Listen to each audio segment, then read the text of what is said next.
চলো চলো, খাওয়া হচ্ছে না, এবার মন একটু ফুরফুরে হয়েছে।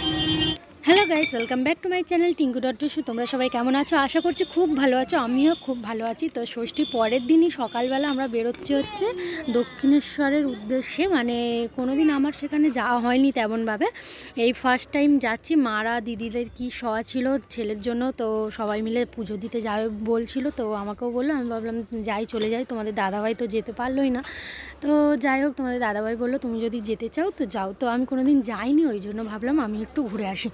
তো সবাই মিলেই যাচ্ছি, বাবা মা দিদি যাই হোক ছেলে, মানে আমরা সবাই মিলেই যাচ্ছি। দাদু একা বাড়িতে থাকবে। আর এখানে হচ্ছে বাবা মামামকে নিয়ে হচ্ছে আগে বেরিয়ে এসছে, সেই দূরে দাঁড়িয়ে আছে। বাবা হচ্ছে মামামকে নিয়ে দোকানে, আর যাই হোক ওখানে দাঁড়িয়ে আছে। আর আমরা হচ্ছে অটোর জন্য এখানে দাঁড়িয়ে আছি। মেট্রোতে করে হচ্ছে যাবো, কোনো দিন যাইনি। মানে আমি খুব এক্সাইটেড যে মানে কেমন হবে। কালীঘাটে অনেকবার গিয়েছি, অনেকবার পুজো দিতে গিয়েছি, কিন্তু দক্ষিণেশ্বরে এই ফার্স্ট টাইম। তো যাই হোক মামামদের খাইয়ে দাইয়ে নিয়েই বেরোইছি, আর খাবারও নিয়ে নিয়েছি ব্যাগে করে। রাস্তাতে খিদে পেলে ওকে খাইয়ে নেব। আর এখানে হচ্ছে আমরা অটো পেয়ে গেছি, অটোতে করে যাচ্ছি গড়িয়া স্টেশনে গিয়ে নিউ গড়িয়া থেকে আমরা মেট্রোটা ধরবো। তো যাই হোক মানে সকাল সকাল উঠেছি, তো আর এই যে এক্সট্রা মানে সামনের যে চুলগুলো এত ডিস্টার্ব করে, আমি তো একদমই মানে এগুলো খুবই বিরক্ত লাগে, তো ওই জন্য আমি বের করি না। তো আজকে ভাবলাম একটুখানি মানে একটু ভালো করে চুল টুল বেঁধেছি, তো ভাবলাম দিই। তো অটোর মধ্যে এরকম ডিস্টার্ব করছিল। তো যাই হোক আমরা অটো থেকে নেমে গেছি, নিউ গড়িয়ার দিকে হেঁটেই চলে এসেছি। বেশি দূর নয়, একটুখানি, খুব বেশি হাঁটতে হয় না। তো ভাবলাম হেঁটেই চলে যাই, ঠান্ডায় ঠান্ডায় আর কিছু ভিডিও বানানো যাবে। তো আমরা এই রাস্তার মধ্যে অনেক রিলস বানিয়েছি, তোমরা যদি দেখতে চাও ইউটিউব শর্টেও দেখতে পারো, আবার ইনস্টাগ্রামেও দেখতে পারো, ইনস্টাগ্রামেও অনেক শর্ট করেছি। তো যাই হোক আমরা মেট্রো থেকে নেমে পড়েছি। আর এই যে জায়গাটা, এই মানে ব্রিজটা খুব সুন্দর লাগছে। আর মামাম তো এখানে খুব মজা করতে করতে যাচ্ছিলো। আর এইখানে দেখো এই দোকানটাতে মানে কত ধরনের আচার, মানে দেখতেও খুব ভালো লাগছে। আর দেখে তো মানে জিভে জল চলে আসছিলো। তো যাই হোক এখন পুজোর জন্য যেতে হবে। আর এইখানে হচ্ছে এগুলো সব হচ্ছে মানে পরপর দোকান আছে, মানে সব ডালা নেওয়ার জন্য সবাই হাঁকছিল যে এখান থেকে নাও এখান থেকে নাও। এই জিনিসটা কালীঘাটেও এরকম হয়। তো এই ব্রিজটা আমার সব থেকে বেশি ভালো লেগেছে। মানে আর এই ব্রিজ থেকে যখন যাই মামাম তো এত এনজয় করছে কি বলবো, ওকে ছেড়ে দিয়েছে আর পুরোটা ফাঁকাই ছিল। সকালবেলা তো এত সকালবেলা আমরা বাড়ি থেকে বেরিয়েছি 6টা নাগাদ বেরিয়েছি, তো এত সকালবেলা তো পুরোটাই ফাঁকা ছিল। তো ওই জন্য ও মানে হাত ছেড়ে দিয়েছে, ছুটে ছুটে ছুটে ছুটে যাচ্ছিলো। আর ওই সব এইরকম ফাঁকা জায়গা পেলে খুবই আনন্দ পায়। সে দাঁড়িয়ে পড়েছে।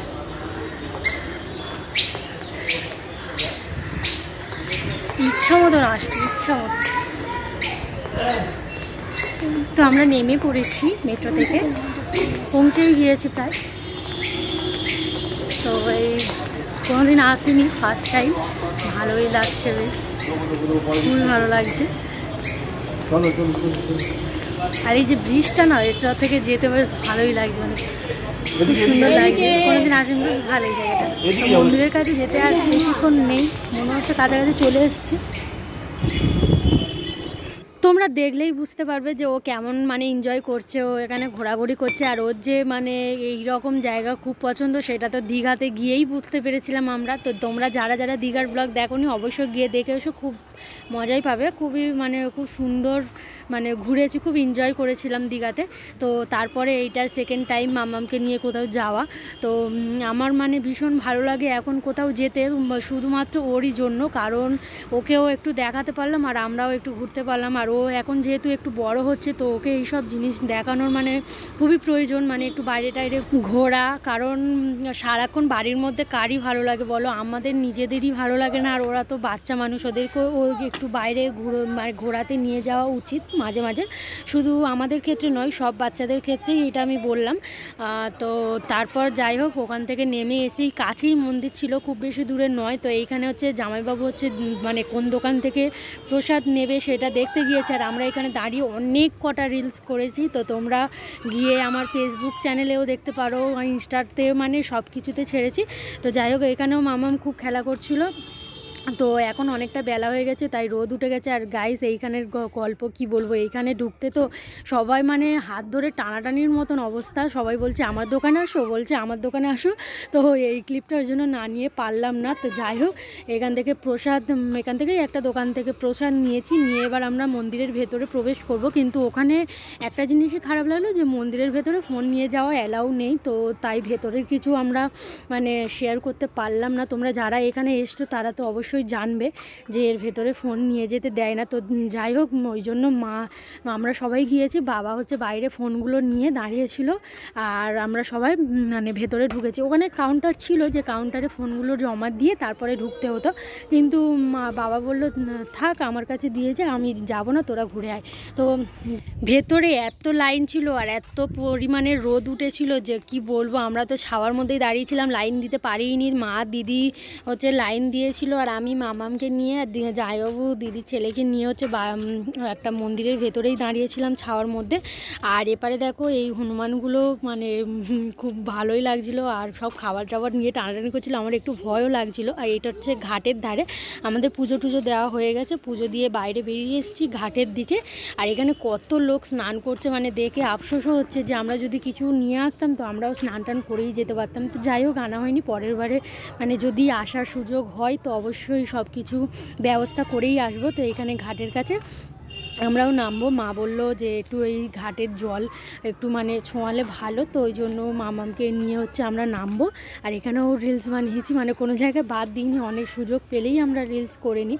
তো যাই হোক, এখানে হচ্ছে সবাই মিলে নামবো ঠিক করেছি এক এক করে। দিদিরা প্রথমে নামছে, তারপরে আমরা নামবো।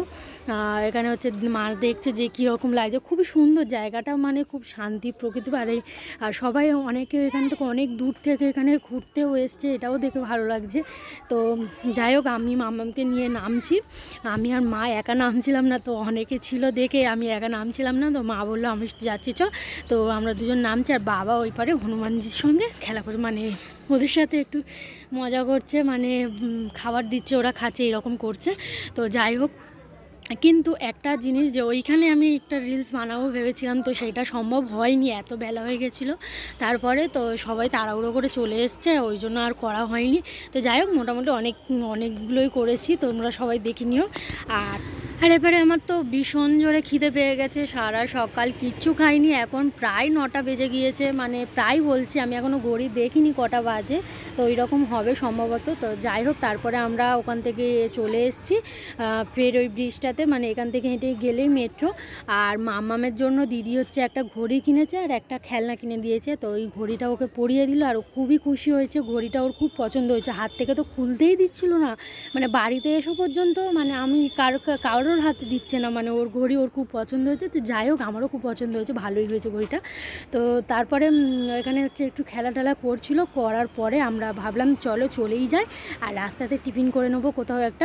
তো এখানে মেট্রোতে উঠে পড়েছি, লিফটে উঠে পড়েছি। লিফটে মানে সবাই একসাথে কেমন অনেকে ছিল। তো যাই হোক, আমরা ফাইনালি বাড়িতে চলে এসেছিলাম। তখন কটা বাজে, 12:30 একটা এরকম হবে। তো আমরা তখন বাড়িতে চলে এসেছিলাম। আর তারপরে এসে তো গাইস একদম মানে টায়ার্ড হয়ে গেছিলাম, এত গরম পড়েছিল। এসে খাওয়া দাওয়া করে করে একটুখানি ঘুমিয়ে গেছিলাম। ঘুম থেকে উঠে তো মাম্মামের ডেলি রুটিন, মানে ওর একটু বিকালবেলা করে খেলতে দিতে হয়, তো এরকম বাইরে বেরিয়ে খেলাধুলা করছিল, আর আমরা একটু বাইরে বসেছিলাম। মানে আজকের ভীষণ কষ্ট হয়েছে, মানে কি বলবো, গরমের মধ্যে তো ওই জন্য খুবই কষ্ট হয়েছে, আর আনন্দও খুব হয়েছে। কিন্তু কষ্টটা ম্যাটার করে না, যখন যেখানে আনন্দ হয় সেখানে কষ্টটা ম্যাটার করে না। তো যাই হোক, আমার এই ব্লগটা তোমাদের কেমন লাগলো অবশ্যই কমেন্ট করে জানাবে। আর যদি ভালো লাগে লাইক কমেন্ট শেয়ার করে চ্যানেলটাকে সাবস্ক্রাইব করবে।